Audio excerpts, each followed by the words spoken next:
स्वागत करता हूं कि आपने कीमती समय से समय निकालकर इस प्रेस कॉन्फ्रेंस के लिए आए।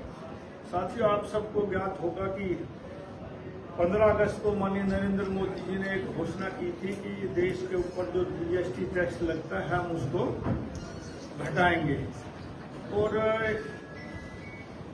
बहुत जल्दी, मतलब जितनी जल्दी घोषणा हुई उतनी ही जल्दी इस टैक्स को घटाने की उन्होंने कहा था कि हम पहले नवरात्र से यानी 22 सितंबर से देश में जीएसटी की नई दरें लागू होंगी। सबसे पहले तो मैं प्रधानमंत्री श्री नरेंद्र मोदी जी और मुख्यमंत्री श्री नायब सैनी जी का आभार व्यक्त करना चाहता हूं, जिनकी दूरदर्शिता, नीति और मजबूत नेतृत्व ने देश और हरियाणा को की विकास की नई ऊंचाइयों तक पहुंचाया है। आप सभी जानते हैं कि वर्ष 2017 में प्रधानमंत्री जी ने जीएसटी परिषद का गठन किया था। इस परिषद में नीति आयोग के वरिष्ठ अधिकारियों से लेकर सभी राज्यों के वित्त मंत्री शामिल किए गए। देश भर में 50 से अधिक आर्थिक बैठक हुई, गहन मंथन हुआ और फिर तैयार हुआ भारत का सबसे बड़ा कर सुधार, जिसको जीएसटी बोलते हैं। शुरू में जीएसटी 4 स्लैब्स थे, 5%, 12%, 18%, 28% में लागू हुआ था। समय समय पर सुधारों की मांग उठती रही। प्रधानमंत्री जी ने जनता की इस उपेक्षा को महसूस किया और इस वर्ष 15 अगस्त को लाल किले से अपने संबोधन में इसकी घोषणा की। आज 1 महीने से भी कम समय में इस ऐतिहासिक सुधार को लागू कर दिया गया। यह प्रधानमंत्री जी की कार्यशैली है। वो जो कहते हैं उसे करते हैं और करके दिखाते हैं। अब जीएसटी में सिर्फ 2 स्लैब हैं, 5% और 18%। यह बदलाव आम आदमी के जीवन को सीधा प्रभावित करेगा।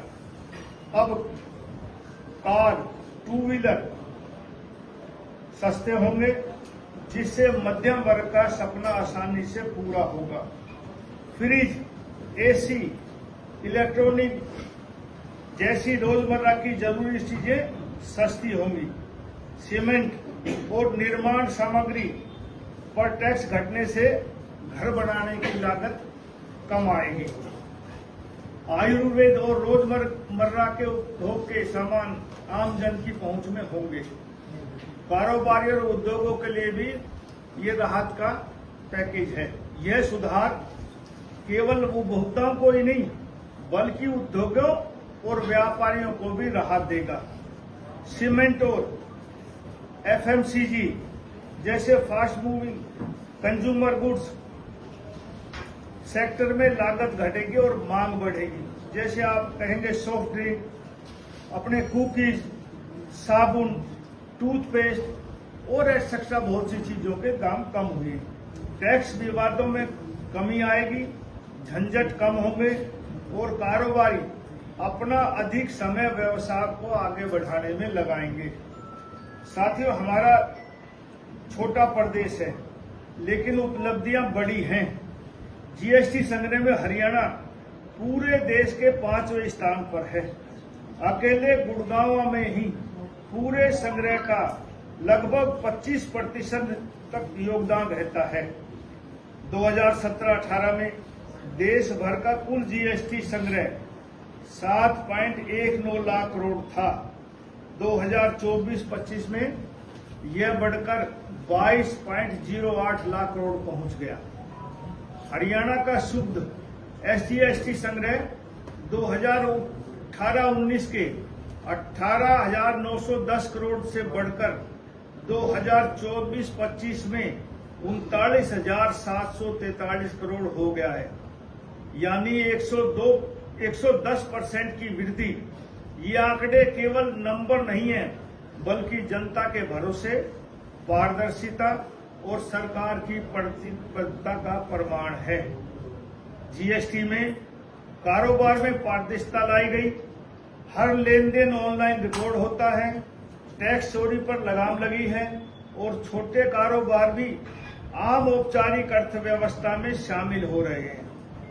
यह प्रधानमंत्री जी की डिजिटल इंडिया की सोच को साकार करता है। जीएसटी सुधारों में निवेशकों का भरोसा बढ़ा है। ऑटोमोबाइल, कंज्यूमर ड्यूरेबल्स और रियल एस्टेट सेक्टर में निवेश तेजी से बढ़ेगा। इसका सीधा लाभ हमारे युवाओं को मिलेगा। रोजगार और स्वरोजगार के नए अवसर पैदा होंगे। अंत में मैं आप सबसे यही कहना चाहता हूं कि आइए हम इस सुधार का स्वागत करें और प्रधानमंत्री श्री नरेंद्र मोदी जी के आत्मनिर्भर भारत तथा मुख्यमंत्री श्री नायब सैनी जी के समृद्ध हरियाणा के सपने को मिलकर साकार करें। मैं आप सभी से यही कहना चाहता हूं कि आइए हम सब मिलकर इस आर्थिक सुधार का स्वागत करें और प्रधानमंत्री और नरेंद्र मोदी जी आत्मनिर्भर भारत को संपन्न करें और अपने सपने को साकार करें। धन्यवाद। जय हिंद, जय हरियाणा।